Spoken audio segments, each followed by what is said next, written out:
안녕하십니까. 생명샘TV입니다. 금지된 암치료법 세 번째 시간입니다.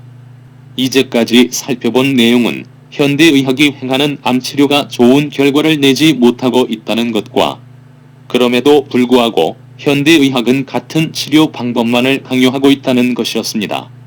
지금은 왜 이러한 일이 일어나게 됐는지 살펴보고 있습니다. 앞번 영상에서는 미국의 금융자본이 미국의 의과대학을 장악하게 된 경위를 알아보았습니다. 그들이 의과대학을 장악한 후 의료의 방향을 왜곡시켰습니다. 자연치유를 지향하는 경험주의 의사들을 배척하였습니다. 대증치료를 하는 의사들이 의료 권력을 장악하게 되었고 미국 의학협회를 결성하였습니다. 그들은 의료의 방향을 제약업을 증진시키는 방향으로 왜곡하였습니다.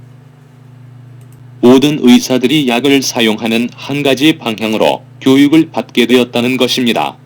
그 결과 어떤 병이든 의사를 만나면 약을 처방받는 현실이 되었습니다.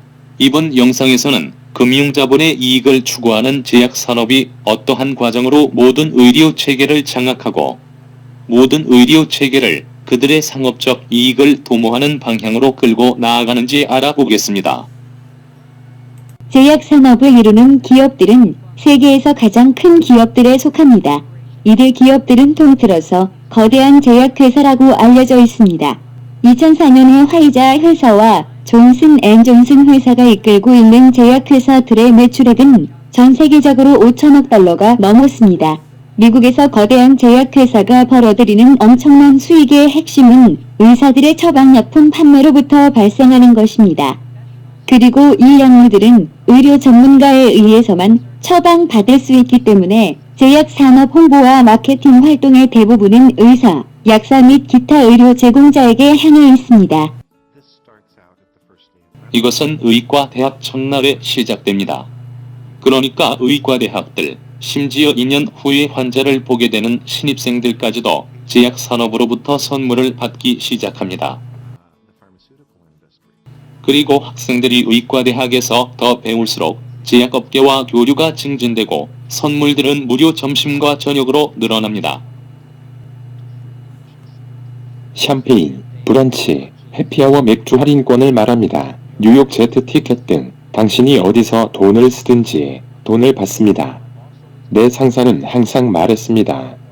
걱정 마라, 자금은 항상 더 많이 있다. 쓸 수 있는 만큼 써라. 사실은 내가 10만 달러를 쓰라고 주면 난 당신이 20만 달러를 사용했으면 좋겠소 라고 말입니다. 1980년 이전의 대부분의 임상연구는 국립보건원에 의해 재정적으로 지원되었습니다. 90년대부터는 대부분의 연구가 대학교에서 철수되었습니다. 대부분의 연구들은 영리 목적의 연구단체들에게 넘어갔습니다. 문제는 그러한 이들이 연구를 지배할 수 있는 권한을 제약회사들에게 완전히 주게 된 것입니다. 제약회사들이 연구를 설계할 수 있었고 데이터를 통제할 수 있게 되었습니다. 가장 중요한 논문의 저자들마저도 최고의 학술지에 발행되었음에도 불구하고 자신들의 자료를 보는 것이 허락되지 않았습니다. 그들은 자신의 데이터에도 자유롭게 접근할 수 없었고 제약회사는 출판물을 통제하게 되었습니다. 이 모든 과정을 정리해보면 제약업계는 먼저 교육체계를 장악했습니다. 그리고 미국 의학협회 AMA에게 다른 모든 의사들이 실습을 하지 못하도록 배제하는 권력을 주었습니다. 그런 후 모든 약물 검사 과정을 장악했습니다. 약물 시험을 검토하는 의료 출판물에 큰 영향력을 행사했으며 결국 거대한 제약회사는 의약품들의 안전성과 효율성을 확인하는 연방체제까지 장악했습니다. 거대한 제약회사의 반대편에는 아픈 시민이 있고 중간에는 의사들이 있는데 이들은 제약산업으로부터만 받을 수 있는 더 이상 실증될 수 없는 정보들을 바탕으로 환자들을 고쳐야 합니다. 화학요법 약물은 사실상 가장 비싼 것들에 속합니다. 어로티닙 암치료제의 한 종류입니다. 이것은 로슈리에서 공급하는 화학요법 약물로서 한 달치만 2,300불이 듭니다. 또 같은 양의 소라페닙은 바이엘의 화학요법 약물인데 5,500불이 듭니다.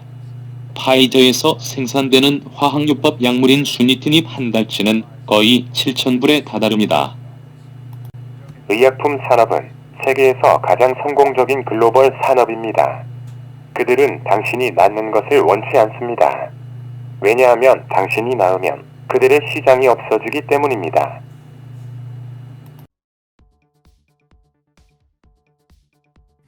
두려움이 엄청난 힘으로 우리의 삶을 지배하고 순식간에 희망들과 꿈들을 마비시킬 수 있습니다. 전 세계적으로 대중을 지배하려는 목적을 가진 자들이 자주 쓰는 술책입니다. 두려움은 우리들 중 가장 약한 사람들을 먹이로 합니다. 두려움은 상업이 됩니다.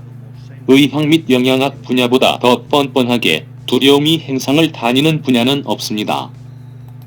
두려움은 우리를 마취시킵니다. 우리를 강압하여 우리가 질병을 예방하거나 치료하기 위해 우리가 직접 할 수 있는 일은 거의 없다고 믿게 합니다. 그리고 모든 이들로 하여금 의약품 산업재단에 무릎을 꿇도록 강요합니다. 그리고 물론 두려움을 퍼뜨리는 요인들은 질병에 대한 두려움도 먹이로 합니다. 그리고 그 두려움을 퍼뜨리는 요인들이 주는 해결책은 바로 의약품입니다. 제약회사의 이익은 처방약품의 가격이 인상될수록 올라갑니다. 마치 계획된 것처럼 건강을 위한 선택권은 제한되어 있습니다. 정보는 부족합니다.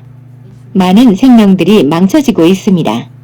그리고 진실은 저주를 받았습니다.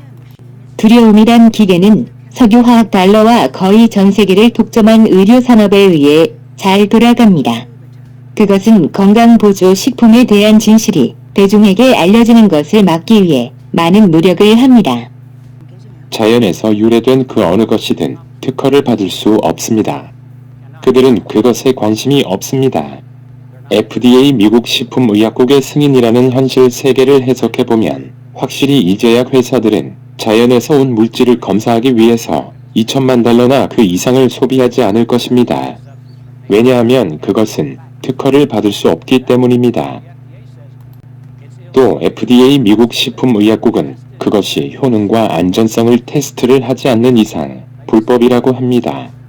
자, 이 상황의 진퇴양난이 보이십니까?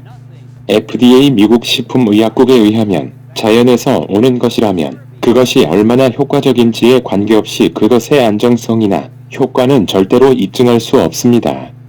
그것은 절대로 입증되지 않을 것입니다. 왜냐면 아무도 그 검사를 하려고 그 많은 돈을 사용하지 않을 것이기 때문입니다.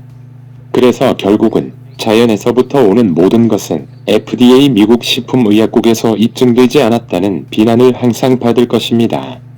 입증되지 않은 암 치료제라고 말이죠.